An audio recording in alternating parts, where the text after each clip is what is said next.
Hola, soy Alejandro del equipo de Signo 14 desde la cabina de edición.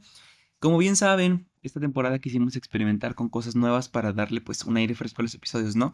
Pero esto nos trajo consigo distintos conflictos de audio, video y sincronización que aunque intentamos resolverlos en postproducción, tanto en el episodio pasado como en este, al final quedaron algunos remanentes que ya no pudimos borrar de estos. Aún así, no queremos ni quisimos desechar esta plática tan linda que tuvimos con la maestra Claudia Tobo. Así que esperamos de todo corazón que aún con todos los problemas que pueden tener, disfruten este episodio que lo hicimos con todo el amor del mundo. Muchísimas gracias y nos oímos muy pronto.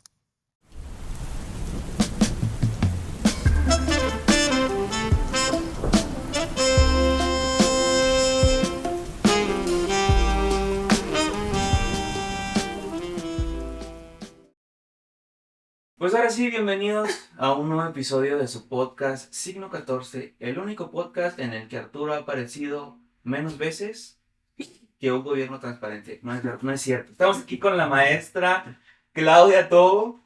Un placer, maestra, tenerla por aquí. Hola maestra, mucho gusto, muchas gracias por su tiempo y una disculpa por todo lo atropellado que ha Si sido esta esto. temporada no estuviera llena de atropellos, no sería la segunda temporada.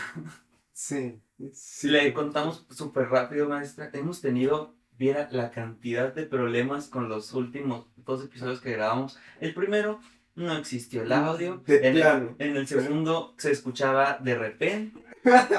Y la luz estaba súper alta. Entonces era de. No me veía yo, básicamente. Era transparente, él eran unos lentes flotando enfrente de esto. Entonces era todo un tema. Pero, como dijo Roy el episodio pasado, suficiente de nosotros. Maestra, introdúzcase, le damos la oportunidad. La oportunidad como si fuéramos que... Cuéntenos algo de usted. Muchas gracias por la invitación y bueno, esas cosas técnicas pasan siempre. Eso no hay que decirlo muy fuerte porque se entera la tecnología y lo boicotea, ¿no? Y muchas gracias. No sé, con muchas ganas de hablar con ustedes y de saber y de que conversemos, que no sé muy bien de qué vamos a hablar. Pues en la escaleta habíamos puesto un poquito sobre que nuestra intención era hoy precisamente discutir cuál es la importancia y sobre todo creo que más que la importancia, la necesidad de un teatro de investigación. ¿Por dónde cree usted, maestra, que nace esta necesidad actual de que el teatro sea de investigación? Sí, yo creo que el teatro siempre ha sido de investigación. Ok. Me pregunto si Romeo y Julieta no era un teatro de investigación. De hecho, es como un compromiso, ¿no? Que tenemos al dedicarnos profesionalmente a las artes de darle un cierto rigor a lo que hacemos, ¿no? Sí, sí. Para hacer Romeo, Julieta, Hamlet o Macbeth, tenemos que documentarnos de cómo en qué contexto se escribió eso, qué pasaba políticamente, socialmente, culturalmente y también que en la propuesta que hace el dramaturgo cuando se trae a la actualidad o el director, nuestro deber, ya sea porque hagamos la escenografía, la iluminación, porque interpretemos, es siempre hacer un ejercicio un poco riguroso de buscar qué es lo que sostiene aquello, ¿no? Para darle fondo y porque al final ese fondo se ve reflejado en la forma. Entonces, sí que siento que siempre hemos hecho teatro de investigación. Lo que también creo es que en este momento es como un elemento de, por ahí llora mi gato, un elemento de ardiente actualidad, eh, hablar del presente, ¿no? Hablar del presente y esto de las autoficciones, autobiografías, teatro documento.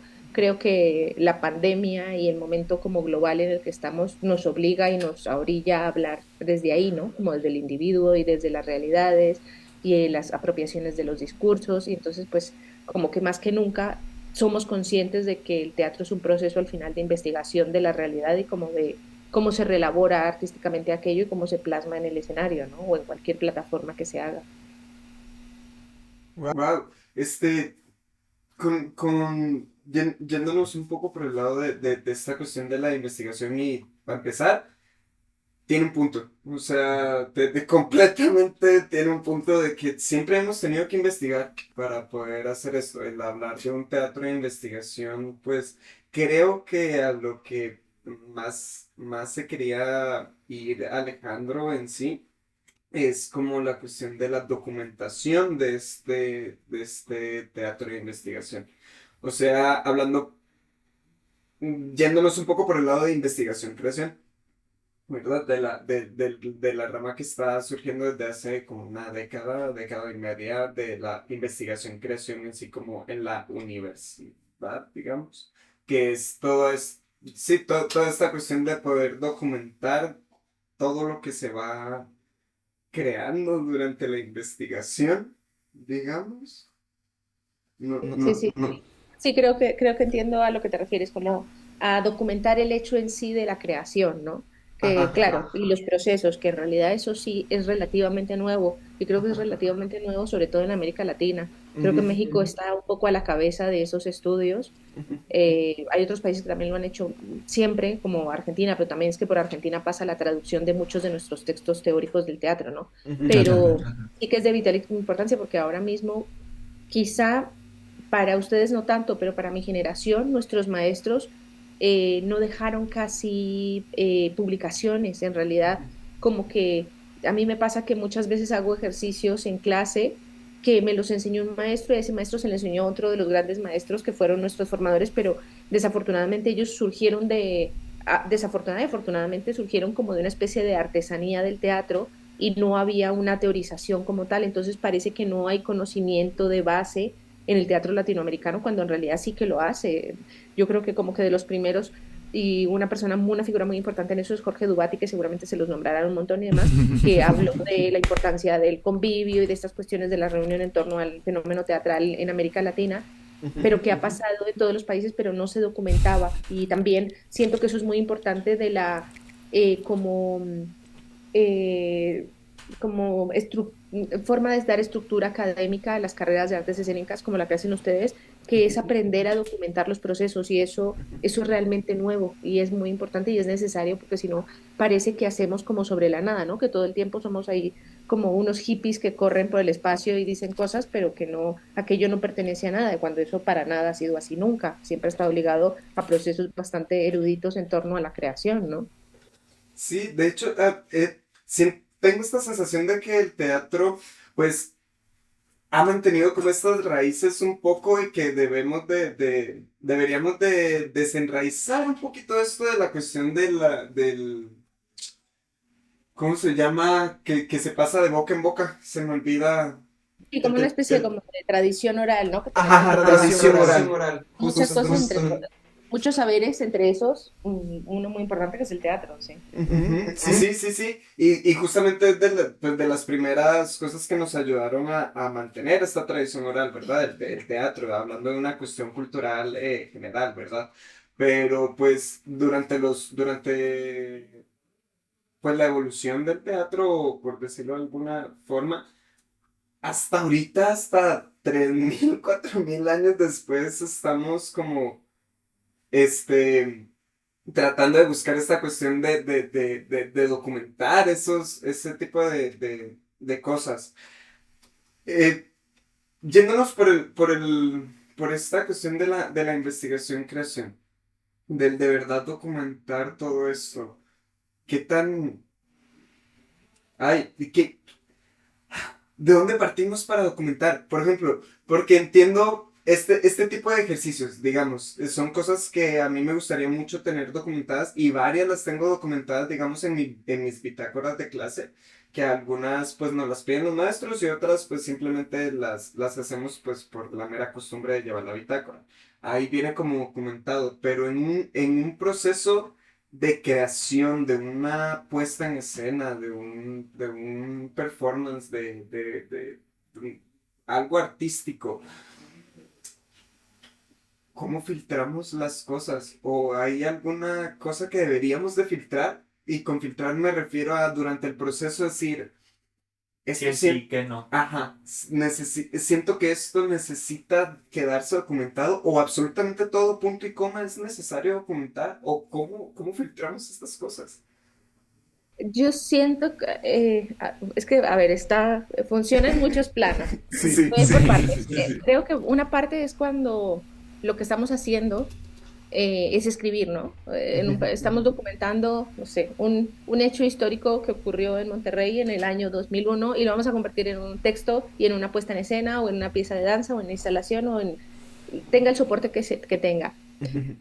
Eh, yo siento, y como que eso lo he ido corroborando en todos estos años de trabajar con artistas como de muchas disciplinas y con muchas tendencias distintas y como formas en su creación, que el ejercicio documental es como cuando uno aprende a conducir, ¿no? Que al principio piensa embrague, primera, acelero, saco el embrague, y con el tiempo uno ya solo lo hace y no es tan consciente del proceso en sí. Pero al principio sí siento que hay que ponerle como mucha dosis de rigor y hacer muchas tablas. Yo funciono mucho por tablas porque siento que ayuda a ser como concreto, a tener ubicada la información. Entonces, si parte de una anécdota de una señora de un mercado en Monterrey, pues grabar la conversación y de esa conversación hacer como un filtro de aquello que pertenece a las imágenes poéticas, aquello que podría ser una posible escena, alguna frase literal que uno quiere que esté en escena, y hacerse como todo ese trabajo, como en España dicen un trabajo de chinos, ¿no? Como una cosa muy meticulosa y muy cuidada y muy puntillosa, y luego eso se va reduciendo. También ya con los años como de oficio, siento yo, uno empieza a saber descartar qué material para uno es rico y qué material no es tan rico. Y dentro de un equipo de creación, en algún proyecto en el que he trabajado, cuando veo esas tablas, las mías no tienen nada que ver con las de la escenógrafa, porque en la misma entrevista lo que para mí es material creativo y que otro pasa desapercibido, para ella es material de plasticidad y que ayuda a construir el espacio escénico y una propuesta poética y demás. Entonces, sí que siento que se entrena, que es necesario como ponerse, lo que hace ciencia de nuestros oficios es el rigor, ¿no? De a veces sentarse y decir, hoy voy a correr 2 horas por el espacio haciendo 4 calidades de movimiento y voy a grabarme y voy a observarme o un maestro va a tomar notas al respecto y vamos a ir puliendo y generar ya una, no tanto, yo estoy muy de acuerdo con las bitácoras justo por eso, siento que en las escuelas pueden hacer las bitácoras porque es aprender a entrenar al cerebro en la clasificación de información y en la aterrizada en el papel. Ahora, siento que el trabajo siguiente, más que tomar notas, tiene que ver con el ejercicio crítico a posteriori, ¿no? De, vale, sí, yo fui a clase, me aprendí este texto, lo dije, el maestro me dijo que respirara mejor, que tomara aire, que hiciera pausas, que pensara, que tú buscara un objetivo y también revisar la bitácora y sobre la bitácora hacer un ejercicio de análisis, de proceso. Siento que es ahí cuando se empieza como a afinar el ejercicio documental ya sobre el ejercicio en sí de nuestras labores o si lo que estamos haciendo es un proceso de teatro documento o de teatro de autoficción, autobiográfico, como del tipo que sea. Sí, aprende más o entiendes más al momento de volver a pasar por ahí. Sí, claro, Que sí, sí, sí, sí. Y también porque se empieza, claro, se empieza a reconocer patrones, ya sea patrones como grupo de trabajo, como, sí, como individuo. Creo que muchas veces de las bitácoras, cuando uno lee la bitácora de un mes de ensayos, empieza a descubrir cosas que son hasta de cuestiones de producción. Es decir, no podemos sentarnos todos los días media hora a reflexionar y a que la gente cuente sus problemas personales. Es que pienso en un proyecto en el que estuve y era teníamos una viciada tendencia a tenemos que hablar. Entonces llegábamos y teníamos que hablar y perdíamos media hora con un montón de dudas que iban a ser resueltas en el proceso en sí. Entonces era un poco, yo a veces sentía que era una especie de flojera al riesgo, ¿no? Entonces tenemos que hablar, es que yo no entiendo por qué hago esto y por qué muevo esta silla, cuando en realidad el espacio y nuestro propio hacer de actores nos iba a dar las respuestas, pero necesitábamos como sobrepensarlo todo. Y a veces ver las bitácoras o visitar ese tipo de pequeñas memorias sirve para también ser más efectivos en términos de producción, ¿no? Y pues al final está directamente relacionado, ¿no? Cómo producimos las cosas y cómo son en sí. quedé, o sea, me llamó mucho la atención. Con quedé me refiero a quedé muy, muy impresionado, digamos, con lo que estaba diciendo. Porque justamente no lo había pensado tanto para una producción. O sea, de verdad, y ahora que me pongo a pensar, no sé tú, pero al volver a repasar estas cosas en la mente, aunque ahorita no tenga la bitácora, digamos, del último proyecto que hayamos tenido, me hace pensar en muchas cosas que anoté, digamos, en ciertos bitácoras, en ciertos lados que digo, pues esto me hizo ver que hay que tenía ciertos vicios en alguna cosa. No sé, el proyecto en sí. Nunca lo había pensado como desde ese lado, la verdad, siempre lo había visto una cuestión muy personal, mis bitácoras, con una cuestión muy de es mío y ya, y solo voy a documentar este tipo de cosas para tener, pues, una guía para un futuro. No lo había pensado de esa forma. Aparte, si lo, esto es contar como un chisme, no sé si es un chisme, pero esto es contar algo muy íntimo de los directores.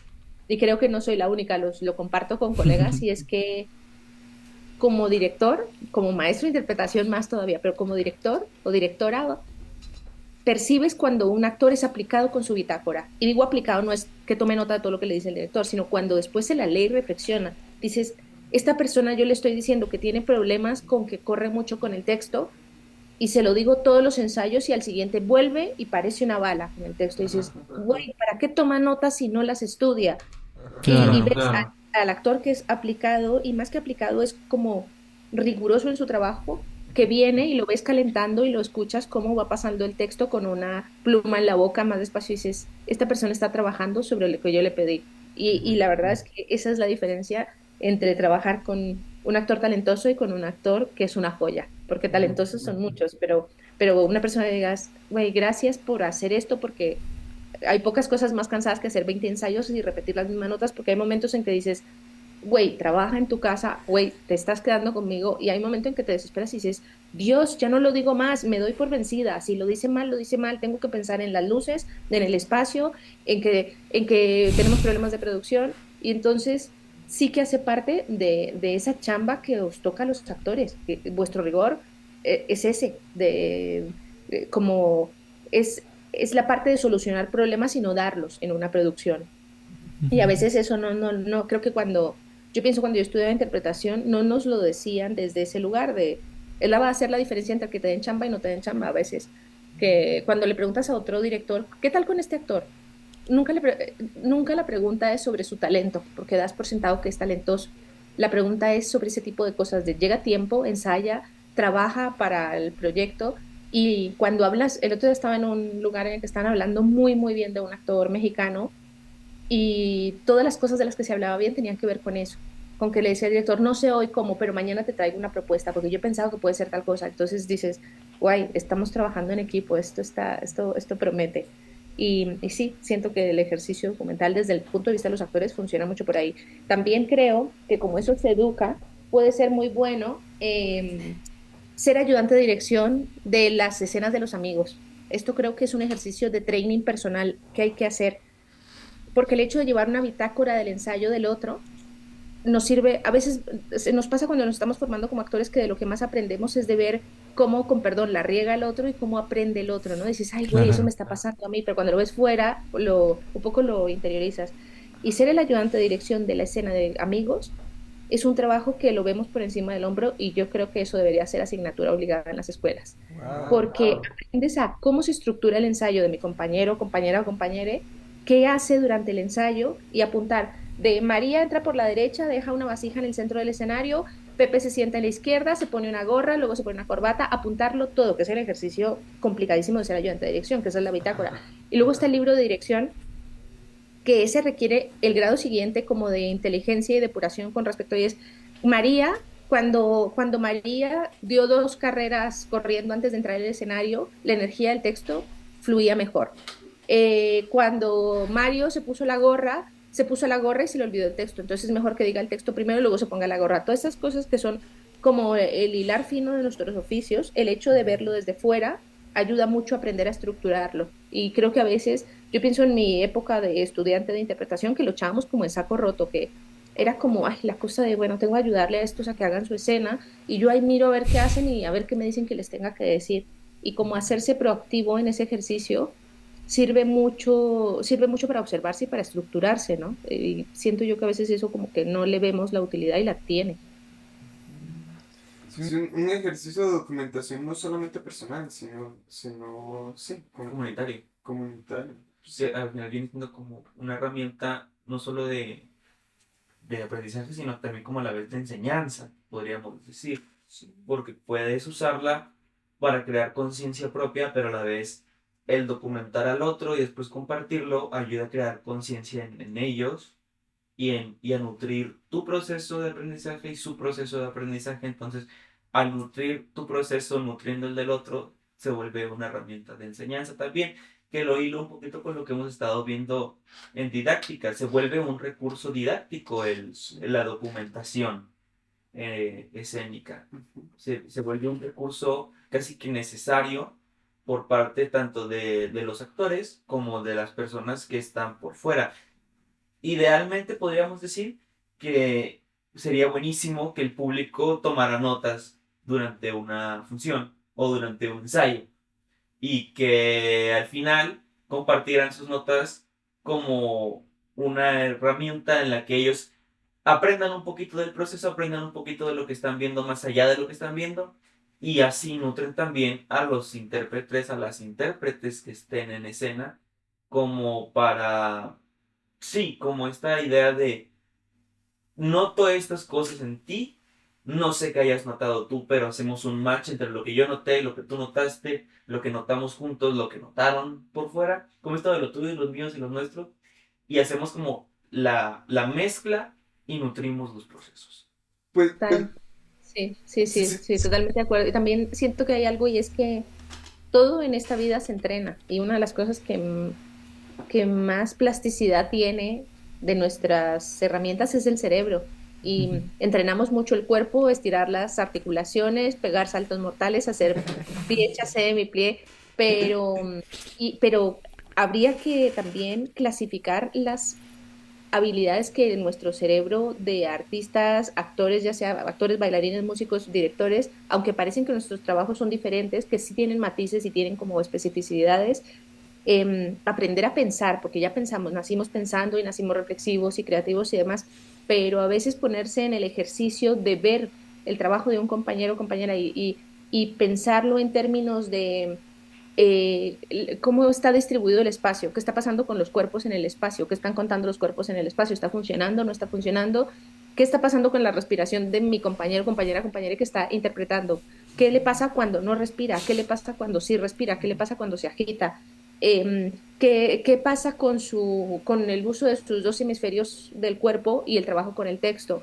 Como aprender, es aprender a mirar, porque en realidad creo que lo más bonito y lo más valioso de nuestro trabajo es que observamos la vida, la elaboramos de una manera un poco plástica y artística y la ponemos en escena. Y ese ejercicio es como diseccionar ranas. Creo que a ustedes ya no les tocó, pero cuando yo era adolescente todavía era legal eso y nos hacían diseccionar ranas en biología, entonces había que abrirla y sacarle las partes, era una cosa muy cruel. Pero a lo que voy es que nuestro ejercicio de diseccionar la realidad y nuestros oficios es así de meticuloso, como de profunda observación, ¿no? De no volvemos a ser los mismos, no volvemos a ir a una plaza de mercado solo a acompañar a nuestra mamá a comprar tamales. Empezamos a ver las realidades de otra manera, ¿no? Empezamos a volvernos un poco morbosos de observar la realidad, pero aparte de por observarla, por obtener su esencia y cuando la hacemos en escena tener un montón como un cajón de herramientas, ¿no? Pero eso se entrena, se entrena. El otro día escuchaba, creo que era Alejandro Sanz, que decía que teníamos los artistas una especie de vagancia activa, ¿no?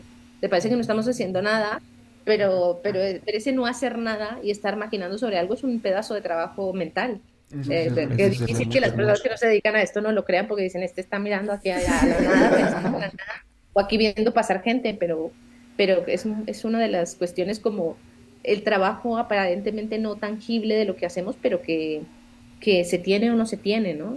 Y que se entrena, que no sé si piensan en la primera vez que les pusieron a hacer un anciano en escena, que hacían el cliché, ¿no? Agachaban y hacían temblorcitos y voz de viejito, y luego poco a poco se iba afinando esa escucha de la realidad, entonces más bien uno empezaba a pensar qué es lo que hace que un viejito tiemble, ¿no? Una persona mayor esté con el Claro. temblor, qué le pasa orgánicamente, en qué piensa, cómo, a qué altura pone los ojos y cómo ve la realidad desde donde la ve, un poco para entenderlo con un poco más de profundidad aparte de la máscara, ¿no?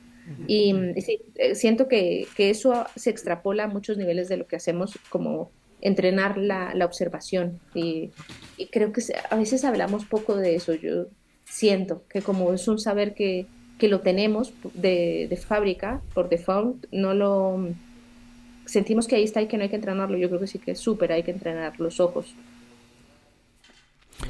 Es como lo que hablábamos con la maestra Rani Piñero en el episodio 3, por cierto, que ella nos contó una anécdota sobre un ejercicio que tuvieron en la maestría, de salir a observar y que se pusieron un teléfono en la frente y era literalmente, aparte de ellos observar, documentar qué es lo que observaban en las demás personas y ver la reacción de las personas a lo que estaban haciendo. Entonces era como esto que decías tú sobre sentarte en una plaza y el detenerte a observar a la gente, te das cuenta de un millón de cosas porque dices, si no me hubiera detenido en este espacio, no hubiera visto a la persona que le cayó el helado, por ejemplo. O no hubiera visto que los pájaros volaron de 3 en 3. O hay cosas que inclusive ahorita me voy a poner un poquito más, tantito metafísico, pero cómo la vida se documenta ella sola. ¿Cómo la vida se documenta ella sola? Por ejemplo, esto de, porque pensé justamente en lo del helado. Okay. Porque detente un segundo no sé, Morelos si quieres, y voltea a ver hacia abajo, ¿verdad? De Morelos acá en Monterrey. Voltea a ver hacia abajo, hacia el piso. ¿Cuántas manchas no hay de helados tirados? O cuántas manchas de, no sé, de un montón de cosas hay ahí que es al final una documentación en vivo de lo que le sucede a la vida. O sea, en sí sí, se documenta ella sola, pero nosotros tenemos que entrenar ese ojo para aprender a documentarla nosotros. Sí, nosotros. Sí, sí, eso es como, yo siento que es dicho muy, muy coloquialmente, es entrenarse para ser un chismoso profesional. Yo siempre que doy clases de escritura les digo, hay que aprender a ser un chismoso profesional. Sentarse a husmear las conversaciones de los demás para ver cómo se estructuran, porque luego pasa cuando uno empieza a escribir teatro, que escribe muy correctamente, ¿no? Escribe como narrativa, un poco como cuento, porque nos enseñaron la narrativa desde ese lugar de Emparedado. justo, bonito y bien hecho, y las personas no nos comunicamos así, desafortunadamente hablamos más como podemos que como queremos. Y claro, se vuelve un observador viciado. Seguramente que esto ya les pasa, que se sientan en un restaurante y dicen, uy, esa pareja se está peleando y no han escuchado una sola palabra, pero hay un entrenamiento que es el ver el lenguaje no verbal, ¿no? Ella tiene el cuerpo para otro lado y él está moviendo la pierna y dice, uy, uy, uy, aquí estos se van a pelear, uno va a dejar al otro, le puso los cuernos, ya uno empieza a montarse películas. O se sienta y hace no mucho me senté con una amiga en un café y al lado había claramente una situación de abuso de pareja, una situación violenta. Y cuando nos fuimos del café le dije, güey, yo estaba súper rayada, ¿no notaste que ella bajaba la mirada y me dice, sí, yo también no podía centrarme en nuestra conversación porque percibía la violencia en esa mesa. Y claro, aparte de porque seamos brujas y analíticas y lo que quieras, era que había un lenguaje verbal ahí, había una forma de hablar, había una gestualidad en ellos que la tenemos ya como es nuestra deformación profesional, ¿no? De aquí pasa algo, esta gente cómo se está mirando, cómo está hablando, cómo articula su discurso, o las dinámicas familiares, ¿no? Se nos olvida porque nos enseñaron a no juzgarlas, pero las fiestas familiares son un microcosmos de las relaciones de poder, de amor, de odio, de violencia soterrada, el subtexto. Nuestras familias latinoamericanas son una gran fábrica de subtextos. Nunca nadie dice lo que tiene que decir ay, mi niña, ¿quieres chocolatito? Y no la aguanta. Estamos hechos de esas formas. Y luego vamos al teatro y el maestro siempre dice, búscale el subtexto, esto no tiene fondo. Y lo andamos buscando a veces como en unos agujeros negros cuando nuestra realidad está llena de eso. Vamos, ¿no? El doble discurso de nuestros textos como latinoamericanos es riquísimo. Aquí nunca y yo siento como extranjera que parte en México, cuando te están insultando, es una cosa que hay que aprender como extranjero a identificar cuando te insultan, porque la gente es tan educada y tan dulce que hasta cuando te están insultando. Sí, completamente. Sí, tienes que acostumbrarte completamente sí, a un lenguaje completamente nuevo, un lenguaje corporal, a un lenguaje inclusive solamente el tono de cómo te hablan, el acostumbrarte a eso, a veces te pueden estar diciendo, ay, cosito, ching, y uno, ay, que no sé si sentirme lindo, o si me la está rayando mal o qué. Pues como malamente, como nos llevamos con Adrián, Ay, Adrián, con sí, un compañero de amigo. nosotros, pues malamente nos hablamos muy pesado, pero hay como esta relación de cariño. Ujú. Voy a interrumpir un momento porque se nos va a acabar la reunión. Como está muy interesante la plática, vamos a abrir otra. Entonces en un momento más le enviamos el link y volvemos al estudio. Hemos vuelto del pequeño corte, continuamos con la conversación. ¿En qué estábamos? ¿En qué estábamos? Estábamos hablando de esto de convertirnos en osmeadores Chismosos. profesionales. Me gustaría que mi título universitario diga eso, de que licenciado en arte teatral y chismoso. Pues es como este meme que dice que eran las clases de, no recuerdo, era una burla a una escuela, pero venían las clases, venía chisme uno, chisme dos, chisme bueno, como el de gastronomía que decía donitas Bimbo 1, donitas espolvoreadas 2. Caminar por el espacio 1. Yo reprobé caminar por el espacio 4. Oye, hablando de caminar por el espacio, creo que incluso desde caminar por el espacio ya estamos entrenando esto de ser chismosos. Porque me recuerdo mucho las clases, sobre todo con la maestra Pamela, que es contacto visual. Observen a sus compañeros y al observar hay una reacción. Entonces es como, te puedes caer muy bien o muy mal con una persona y por más que intentes disimularlo, al momento de entrenar el observar a esta persona, se termina como notando en el contacto visual. Porque, ¿cómo decirlo? Si te caes bien, el contacto visual se extiende. Si te caes mal, el contacto visual es más corto, es más efímero. Incluso a veces es un segundito que lo hacen por cumplir con la indicación. ¿Por qué qué? Ajá, pero ahí ya estás ahí ya estás entrenando este ojo chismoso y dices, ok, ahí hay algo. Y si te pones a observarte, no solo con las personas que tienes que observar, sino las personas que se están observando entre sí, dices, uy, precisamente como dice la maestra, esto se cae mal, o esto se cae muy bien, o estos son amigos de toda la vida. Y ya hay comunicación incluso dentro de nuestro propio entorno artístico y ahí estamos ya documentando. Y ahora, si lo anotas y haces tu bitácora sobre lo que pasó durante ese ejercicio de mera observación, ya hay más ejercicio de documentación e investigación y lo compartes y lo compartes con tus compañeros y compañeras, pues estamos creando esta cadena de la que estuvimos hablando al principio. Sí, sí, que acaba siendo tremendamente enriquecedor, ¿no? Cuando el trabajo es así. Y también creo que fácilmente, no sé cuál es el origen de eso, pero nos pasa mucho, sobre todo cuando nos estamos formando como actores, creo que también es porque la herramienta de trabajo somos nosotros y nosotras y nosotros mismos, ¿no? De que nos volvemos unas personas un tanto egocéntricas y insoportables a veces, ¿no? Sí, Con el mundo, porque nos observamos completamente. y yo sentí, yo me pasó y yo. Y, y claro, y las bitácoras también sirven para sí, está bien que me pasó, pero es no qué me pasó a mí porque mi proceso es muy interesante, es qué me pasó en el encuentro con el otro. Yo me aprendí el texto en mi casa, pero yo me encontré con los ojos de otro, con las manos, con la temperatura de otro, y eso como a mí me modificó. Y yo siento que esa es la diferencia entre que una escena esté correcta y que sea brillante. Y es cuando ves a actores que continuamente se están modificando y se están dejando modificar y se están dejando llevar por lo que el otro les da, más allá del detalle, del matiz, del color de la voz, más la ceja que se levanta y la mano que pone aquí.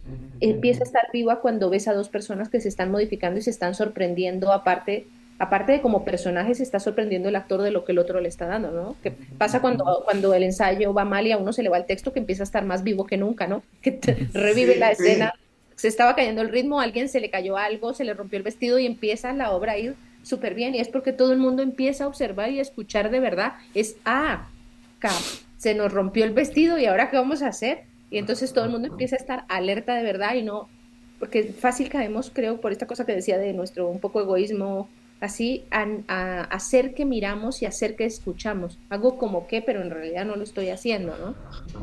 Y estamos bien ensimismados. Sí.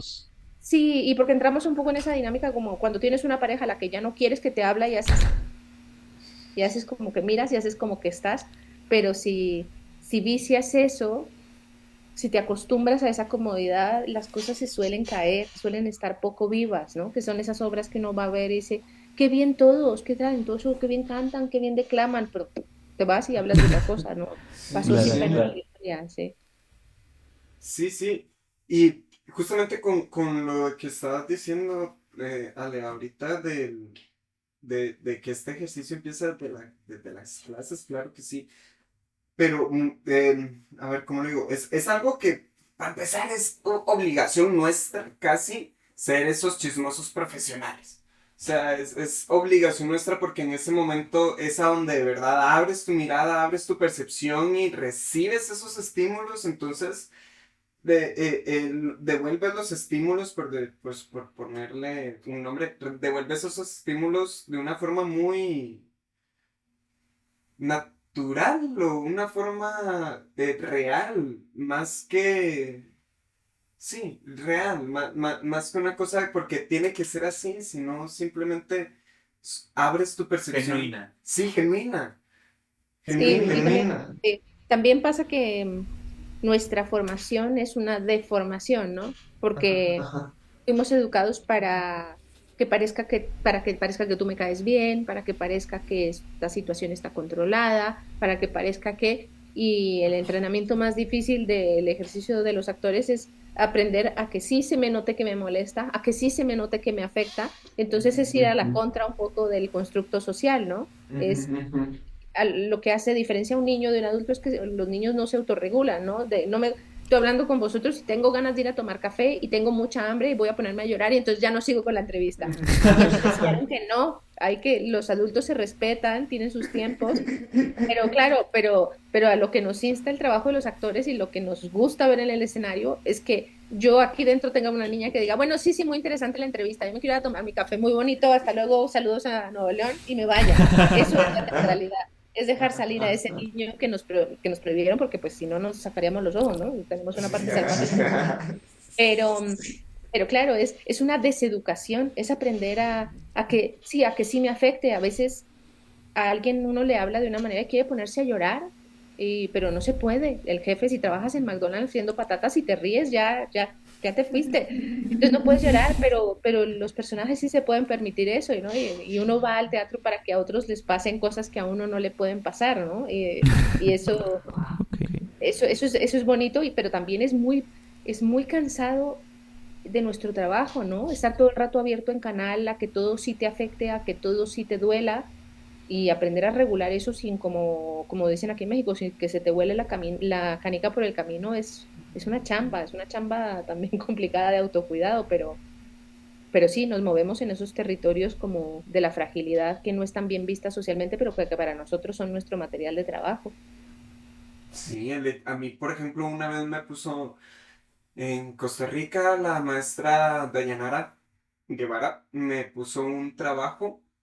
Bueno, fue un ejercicio, digamos, en media clase nos dijo, a ver, vamos todos a salir al campus y vamos a buscar a cualquier persona.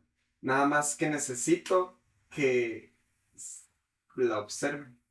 Entonces el ejercicio era, no sé, ir a la cafetería aquí atrás, por poner un ejemplo de la facultad, ir a la cafetería, escoger una persona, sentarse y ponerse como tal stalker, como todo un obsesionada con esa persona y quedársele viendo.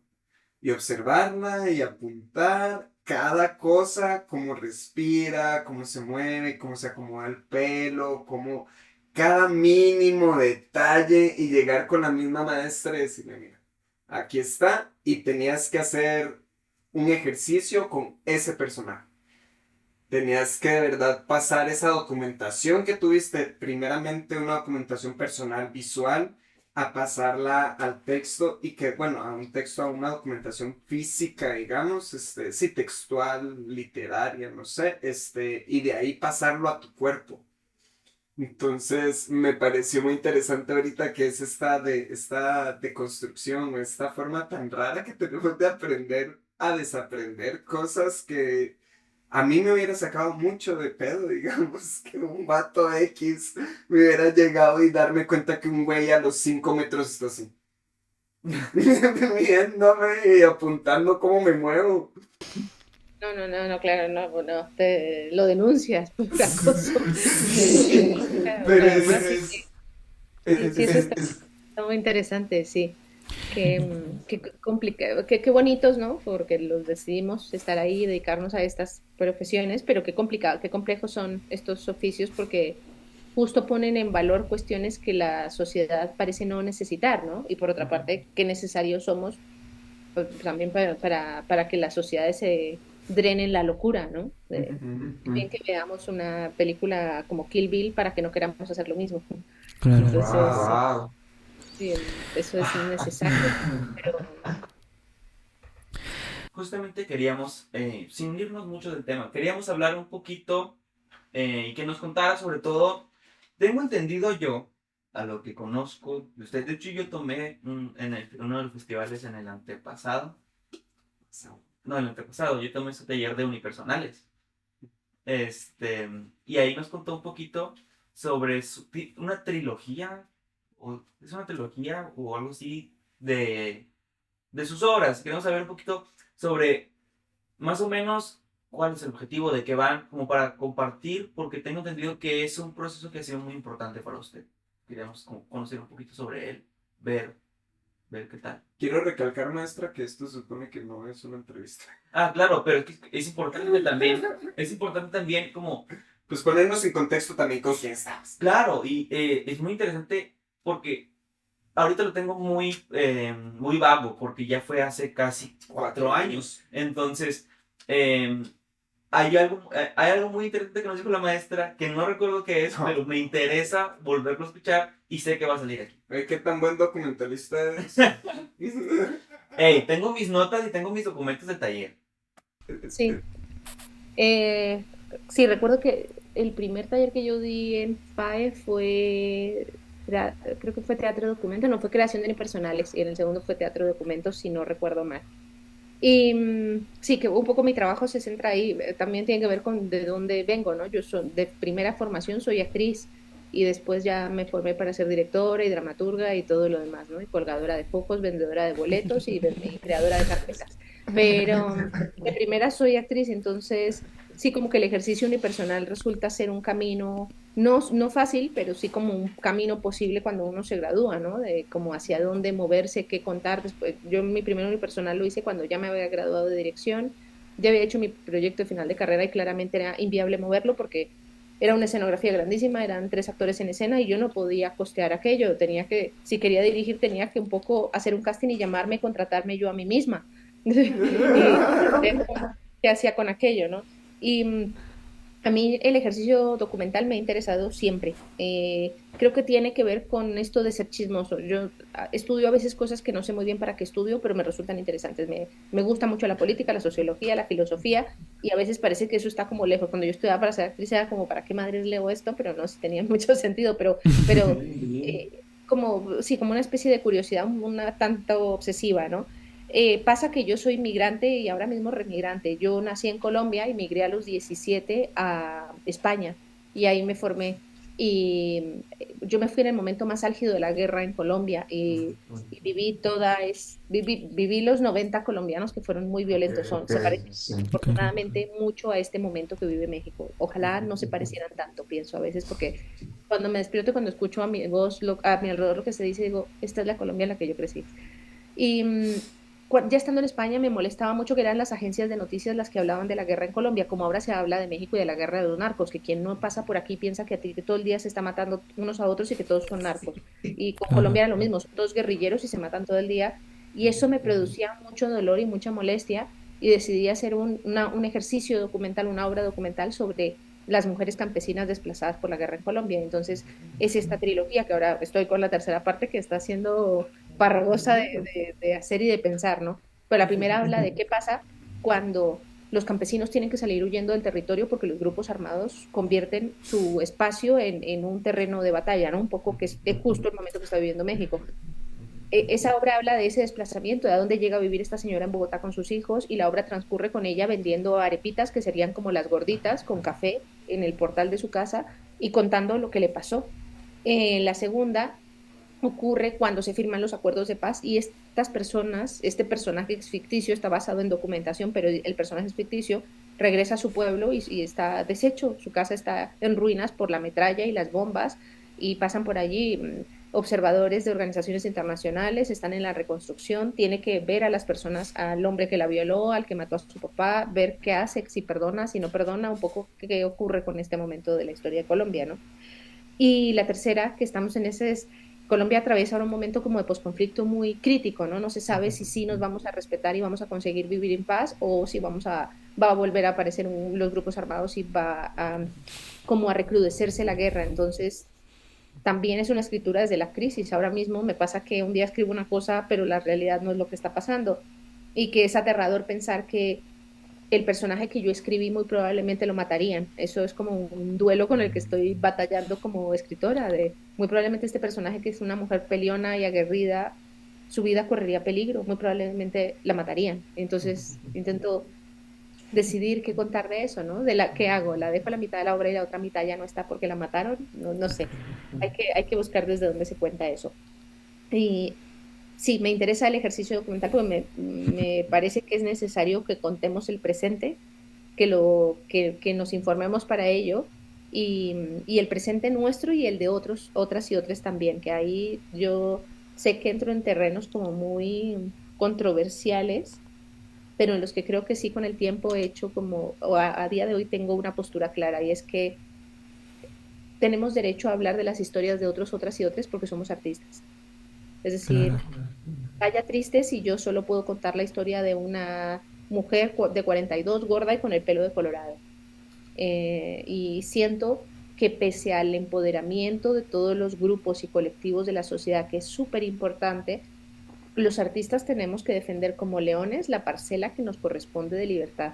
Es decir, ojalá yo pueda hacer una obra sobre personas racializadas, ya tengo una sobre personas del colectivo trans, y es un lugar conflictivo, por supuesto que lo es, pero que nadie nos diga lo que podemos y no podemos hacer, porque para eso somos artistas. Claro. Mientras que no denigres a nadie, ni faltes al respeto a nadie, ni instes a la violencia hacia nadie, creo que ahí sí que ahora mismo que hay como todo un debate, ¿no? Creo que Emilia Pérez detonó muchas cosas que ya estaban presentes en el discurso colectivo. Pueden las cosas en un nivel artístico gustarnos más o menos, pero hay algo que es infranqueable en el arte. Igual que un ejército no puede meterse a una universidad, no puede juzgarse a una obra de arte como un ejercicio que tiene que rendir cuentas a la realidad, aunque sea teatro documento. Yo hago teatro documento, pero yo no cuento toda la realidad de Colombia, es una ficción y es un personaje que tiene una visión del mundo que no necesariamente es la mía. Y no por ello, en mi familia ha habido víctimas de la violencia, pero no me mataron al marido, no me violaron, no me pasó nada de eso. ¿Eso me hace menos válida para contar esa historia? No. Y creo que ahora y siento que a su generación más que a la mía les toca ese debate, esa especie de miedo de no, yo no puedo hacer de una mujer trans porque no soy trans, yo no puedo hacer de mujer negra porque no soy negra. ¿Y quién lo dice?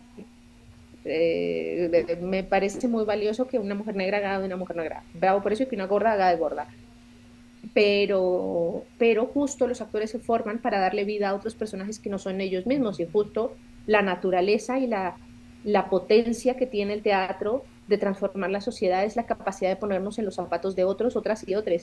Y si no lo negamos desde la propia forma y solo los negros harán obras de negros para negros y las gordas haremos estas de gordas blancas para gordas blancas y entonces entramos en una especie de colonialismo de nuestros propios oficios, ¿no? Y a mí eso ahora mismo me trae de cabeza desde hace unos años, ¿no? Y cuando trabajo con personas, con gente mucho más joven que yo, sí que noto ese miedo, ¿no? Esa especie de sacrilegio de la realidad y, y siento que que corren peligro nuestros oficios, no porque a mí me vaya a quitar el trabajo otra persona, sino como está buenísimo el empoderamiento y que un grupo de personas racializadas o discriminadas de cualquier tipo ejerzan su derecho a contar su propia historia. Yo también puedo contar esa historia. Y la suma de muchos relatos hace el relato real, ¿no? Nuestros libros de texto están escritos por los vencedores y nuestro ejercicio es escribirlo desde otro lugar, pero hacen falta los dos relatos porque si la historia de nuestros tiempos fuera solo la de las víctimas, también habría una tiranía del relato, ¿no? Entonces, sí, estamos ahí. Siento que me puse un poco densa con esto, pero yo sé que me están entendiendo a lo que me refiero, que esto de documentar la realidad y hablar del presente parece que es que solo tiene validez si yo hablo a mí, si me pasó a mí y yo soy el personaje porque así no me van a poder cuestionar. Yo puedo hacer una obra de una mujer gorda, rubia, de pelo de colorado y ustedes tienen derecho a cuestionar que no les gustó la obra, que les pareció malísima y no se la creyeron. Y aunque sea mi verdad, no tienen por qué creérsela porque lo que se juzga al final es el producto artístico, ¿no? Sobre todo si se trata de artes a nivel profesional. Y sí, sí que siento que estamos en un complejo momento para eso, pero siempre desde el diálogo. Me parece súper triste cuando denigramos la obra de arte de alguien en pro de defender los derechos de una minoría. Me parece que eso es combatir un problema con la misma mentalidad con la que se creó. Ok. Independientemente de que me guste o no me guste Emilia Pérez, el ejercicio de odio hacia eso como producto artístico me parece que habla muy mal de nosotros como colegas. No Wow. sé, no, independientemente de la ideología y que sí puede ser una regada de madre, güey, son nuestros colegas. Ahí dentro hay gente que carga cables, que hace Claro. catering, que pintó esos palos para ponerlos atrás, más o menos acertadamente, pero entramos en un ejercicio, yo siento, poco ético como compañeros, compañeras y compañeros, ¿no? Sabemos que cuesta mucho trabajo sacar una obra adelante, te salga bien o te salga mal, te guste o no te guste el discurso que contiene. Y siento que a veces cuando no responde a nuestra ideología le prendemos fuego. Y a veces también siento que los artistas entramos en eso, en prendernos fuego de... Es que dice que habla de feminismo y es súper machista la obra. Y ya le prendemos fuego desde ahí, ya no tiene vuelta atrás. Y pues puedes no estar de acuerdo y también entender que no todas las obras son para todos los públicos. Sí, no sé, son cosas, bellas Cositas, terrenos que cositas. reflexionar de nuestros bellos oficios, ¿no? Que ahora No, mismo están en no. coyuntura.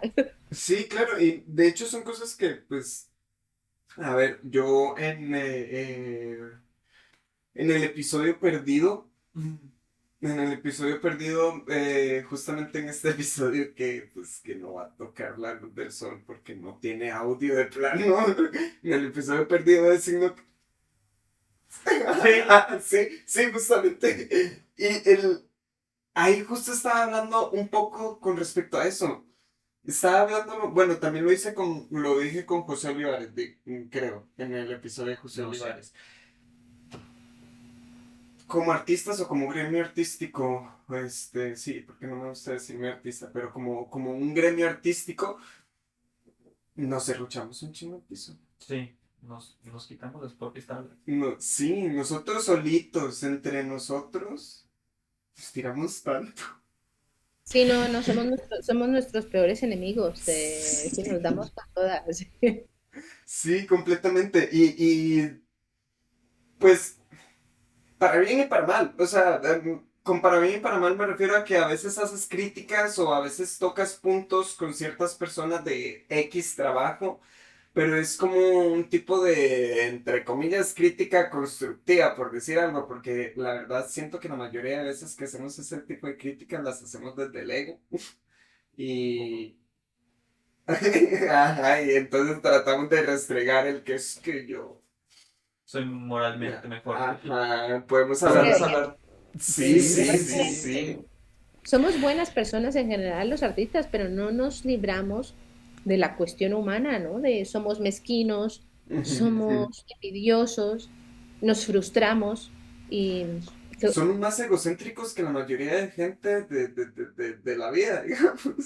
Bueno, creo que es más asumido, no sé si somos más, pero yo creo que eso está más asumido porque pues la herramienta de trabajo somos nosotros mismos, Sí, ¿no? sí, La sí, sí, máquina sí, sí. que se pone y se expone al trabajo somos nosotros, entonces eso nos pone en un ejercicio continuo como de autoevaluación, autoobservación y eso es muy egocéntrico. Ujú, Pero, pero sí que es verdad que somos a veces súper destructivos con lo que está haciendo el otro, otra, o porque nosotros quisiéramos hacerlo y hacerlo mejor, o porque nos parece que debería ser como es en nuestra cabeza, ¿no? O, ujú, Claro. claro. y claro, cada uno tiene en su cabeza el ideal de cómo debería ser el teatro, ¿no? Ujú, Y pues a veces lo que uno ve se parece a eso y otras veces no se parece. El problema es prenderle fuego porque no se parece a lo que yo quiero. Eso es como un poquito revisable también como nosotros como entes de esta sociedad que un poco se nos va al garete porque el que no piensa como yo le prendo fuego. Entonces, pues sí, también sí, sí. nosotros marcamos el cómo, ¿no?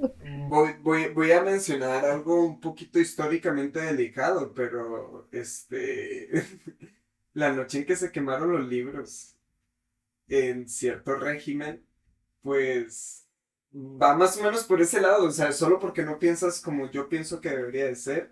Claro, sí, y aparte porque luego los artistas somos muy críticos y construimos relatos sobre ese tipo de violencias, pues porque nos constituyen como historia, ¿no? El mundo contemporáneo sale de ahí, pero a veces siento que en nuestras prácticas se nos olvida que de repente cuando alguien no cuenta el discurso que nos gusta, somos, pero Fieras, somos bien filosos. los dictadores, sí, sí, Ujú. sí, yo siento pasa eso mucho con el teatro de provincias o teatro que es como que se está entre el terreno de lo amateur y lo profesional, que hacen pastorelas y eso, que yo siento que a veces hay un grado de crueldad hacia ese teatro que es como irracional, porque en ningún lugar ponen todo lo que usted no sabía sobre el teatro postdramático, no, es una pastorela y tiene un público y tiene una finalidad y desde ese lugar merece todo el respeto, igual que el teatro amateur, que yo he visto teatro amateur, que a veces puede gustarte más que muchas obras de teatro profesional, pero como en degradar el trabajo de los otros porque no se parece a mi ideal y no sé por,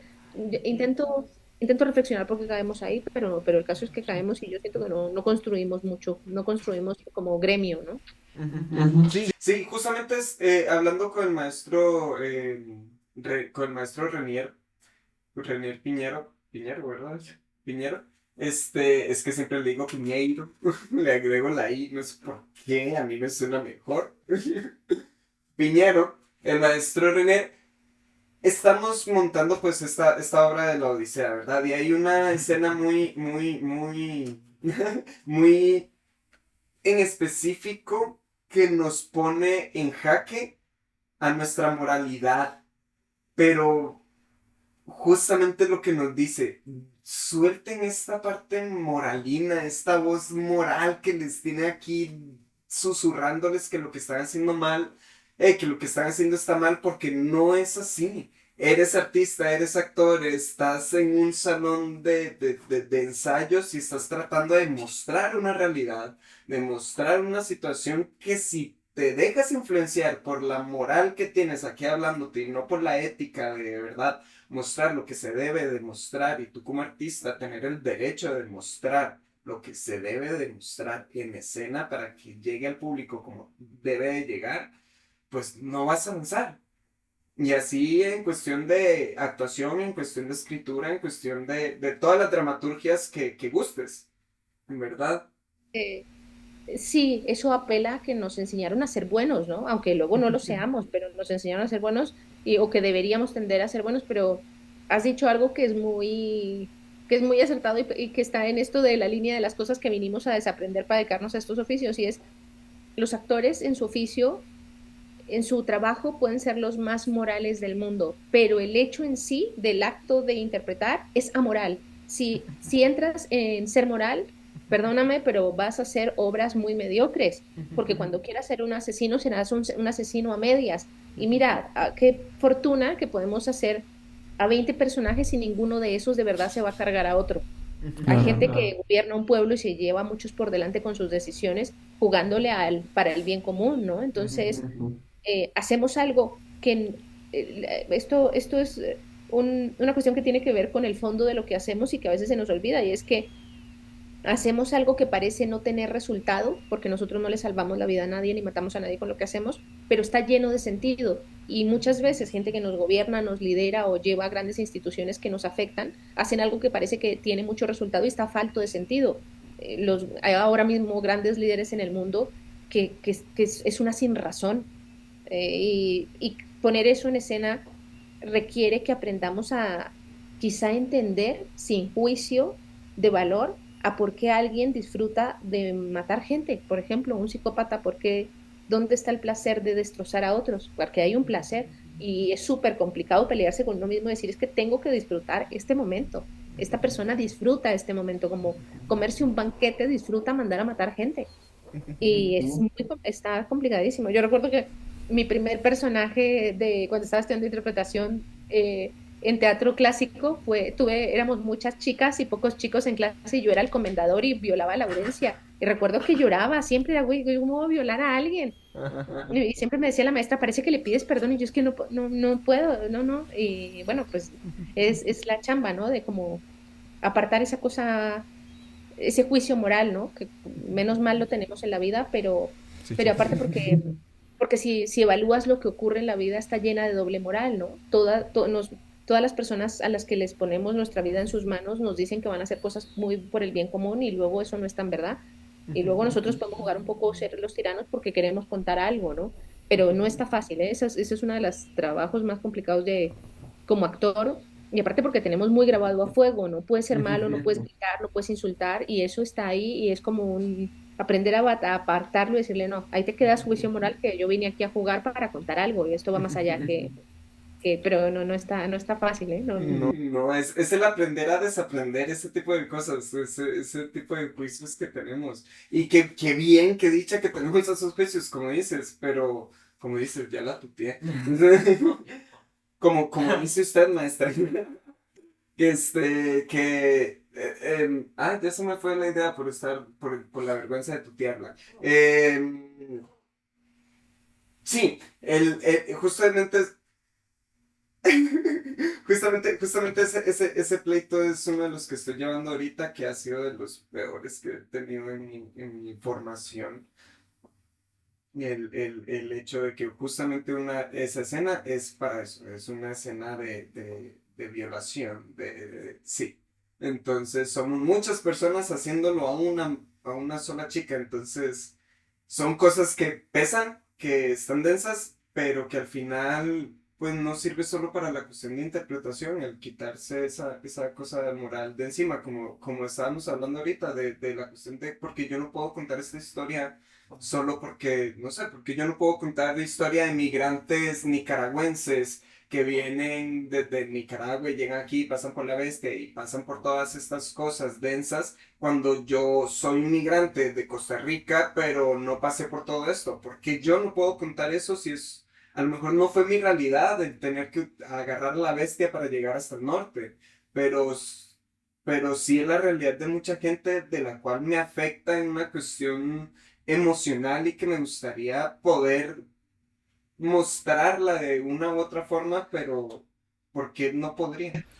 Claro, aparte porque lo hermoso de cuando acudimos a una experiencia estética como una película o una obra de teatro o una serie, es que te conmueven cosas de gente que vive muy lejos de ti, que es muy diferente a ti, pero que al final en su profunda diferencia se encuentra algo de eso contigo, ¿no? Y claro, y eso es a lo que apelamos en nuestros santos haceres para cambiar el mundo, ¿no? El hecho de que entendamos a gente que a priori no entenderíamos. Y ¿qué pasaría si hiciéramos una obra para intentar entender a un violador? Y es que creo que entramos en un ejercicio moral poco útil para nuestro hacer. Es que es, ¿cómo vamos a defender a un violador? No, hay que acusarlos a todos, hay que prenderles fuego, y hay que mostrar en la obra que ser violador es muy malo.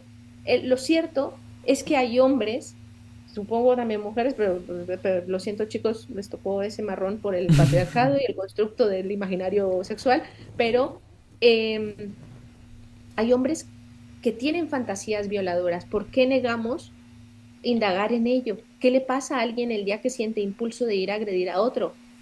No le estamos dando alas ni ideas al público, estamos desmoralizando algo que tenemos que analizar como colectivo porque la sociedad del violador, la cultura del violador existe Los chicos fantasean con chicas que están dopadas o que están indefensas para tener sexo. ¿De dónde viene todo eso? Si quitamos el juicio moral e intentamos analizarlo desde el teatro, quizá encontremos cosas muy interesantes, pues siempre estamos pensando qué le aporta la política al teatro, qué le aporta la sociología al teatro, y es qué le aportamos desde el teatro a la sociedad, que es otra forma de contar las historias y es despojarlas como, como del vicio del moralismo, ¿no? Como darle esa pátina de este es el bien, este es el mal, porque algo moverá a esa persona. Yo quiero pensar a veces que dentro de alguien, sobre todo dentro de un maltratador o una persona que viola, hay alguien que sufre muchísimo. Para generar todo ese daño, hay alguien que está sufriendo un montón y poder contar a esa persona no es justificarla, es contarla. Y yo siento que Claro. cuando como defender a nuestro personaje, parece que estamos haciendo mal porque vamos a promover que haya violaciones colectivas, sino que yo siento que el complejo ejercicio de entender al que no piensa como nosotros es el diálogo, lo otro es el adoctrinamiento. Y eso es muy bonito y muy difícil de lo que hacemos. Y sobre todo cuando, por ejemplo, cuando se habla de guerras y de conflictos, porque si no caemos en esta cosa paternalista, ¿no? Alguna vez Mariela, mi personaje de los monólogos, es chismosa y le pega a las vecinas, pero le pega de que arrastra a su vecina y casi la mata de una paliza. Y alguna vez me dijo alguien, es que es horrible lo que haces, ¿por qué pones a un personaje a hacer eso? Y yo, porque es humana y tiene Claro. pasiones y le pasan muchas cosas y es un ser humano y mi trabajo es defender a ese ser humano con todas sus aristas, porque igual así la vas a querer, yo quiero creer que así la vas a querer más y la vas a querer de verdad. Los amigos a los que más queremos no es a los que les conocemos la cara bonita, es a los que también hemos visto ser mezquinos y pusilánimes y mala gente, pues porque eso los acerca a como somos también cada uno de nosotros, ¿no? Que tenemos, todos esos monstruos viven adentro, sí. Sí, sí. Vamos a hacer una última pausa, un último cambio de reunión ya para despedirnos, porque se nos quedan 3 minutos de reunión y se nos va a cortar. Entonces, rapidísimo hacemos el cambio. Volvemos con ustedes. Ok, entonces, Volviendo. para despedirnos, maestra. Súper sencillo, nuestra sección favorita, el mensaje para la posteridad. Algo que quiera dejar aquí, algo que quiera decirle a las personas que la van a escuchar y que la van a ver. No tiene que estar relacionado al tema de hoy. Puede ser una frase suya o una frase de alguien más que le parezca importante compartir. Tan corta, tan larga como usted quiera. Por poner un ejemplo, eh, Tobias Rangel, el primer invitado, dijo 1 minutito de palabras, pero el maestro Christian Kane dijo 4 palabras. Entonces, ahora sí que es totalmente libre el mensaje para la posteridad. Expláyese lo que usted guste, maestro. Muy bien. La voy a buscar porque hay una frase que que estos días volví a esa y me gustó muchísimo. Eh, Claro. un segundo, porque no me la sé y la voy a maldecir. ¿De qué persona Es es? de Gabriel García Márquez. Gabo. Claro. Claro. Que salió la serie de su De libro. 100 años de ¿Ya la soledad. viste? ¿Ya la vieron? Yo no. Yo no lo he podido ver todavía. Es colombiano, ¿verdad, maestra? Sí, a mí Gabo. Gabo. sí, me da miedo verla y que no me guste. Entonces no quiero verla. Ok. Es que da miedo cuando el libro es tan así. Algo de desilusión, ¿no? Nuestros personajes en la cabeza siempre estaban mejor. A ver, sí, voy a leerla y les digo por qué es esa frase. Ok. Dice, los seres humanos no nacen para siempre el día que sus madres los alumbran, sino que la vida los obliga a parirse a sí mismos una y otra vez. El coronel no tiene quien le escriba. Y a esta frase voy. Yo me dedico a esto de las artes teatrales desde que tengo 14 años. Y ha habido muchas crisis a lo largo porque tengo 42, y muy posiblemente reciente una de decir, ya no quiero hacer más esto. Y siempre vuelvo a esa frase porque entiendo que en cada momento de la vida seremos unos artistas distintos y esa mutación es un ejercicio doloroso, pero necesario para el que no nos preparan porque ninguna escuela ni ningún maestro podría hacerlo, porque muy probablemente ellos también están viviendo continuamente esa mutación. y ahí la belleza y la dificultad de lo que hacemos, ¿no? Que no podemos separarnos, es como una relación tóxica, no podemos separarnos, la odiamos, pero no podemos dejar de amarla, entonces Ese es el teatro. Ese es el teatro. por eso me gusta mucho compartirla cuando estoy con personas que son mucho más jóvenes que yo, porque es como tranqui, te vas a caer un montón de veces, pero hace parte, Es parte del proceso, confía, ¿no? es parte del viaje, sí. Sus redes sociales, maestra. Sí, en Instagram estoy como @Claudia Tobo Tobo, que son mi apellido, que tengo el mismo apellido 2 veces, y también en Facebook de la misma manera. Muy Ok. bien. Pues, ¿alguna promoción que quiera hacer a sus proyectos próximos? Digo, el episodio probablemente salga de aquí en 2, 3 semanas. Entonces, ¿alguna promoción? Libros, viajes, talleres, Ahora obras. mismo no estoy con nada en cartelera, pero normalmente a través de mis redes pongo las publicaciones y demás. Este año se publica un texto muy interesante que me encargaron sobre Leonora Carrington. Es una pieza, es una especie de funeral que le organizan sus personajes y ojalá que lo puedan leer, ojalá que se haga en escena y demás. Y talleres este año, estaré dando algún que otro taller de dramaturgia para actores online, así que bueno, ahí también lo pongo en las redes. Perfecto, maestra. Entonces, nos veremos muy próximamente. Roy, todo un placer, maestra. Como siempre, un gusto. Síganos en las redes sociales del podcast, ya saben, YouTube, Spotify, Instagram, Facebook, todas las que tenemos y las que no tenemos y tendremos próximamente. Estás hablando a la cámara equivocada, es aquella, creo. Nos vemos próximamente. Muchísimas gracias por haber venido. Un besote, maestra. Maestra, permítanos un segundito en la llamada para hablar con usted terminando el episodio y listo. Listo.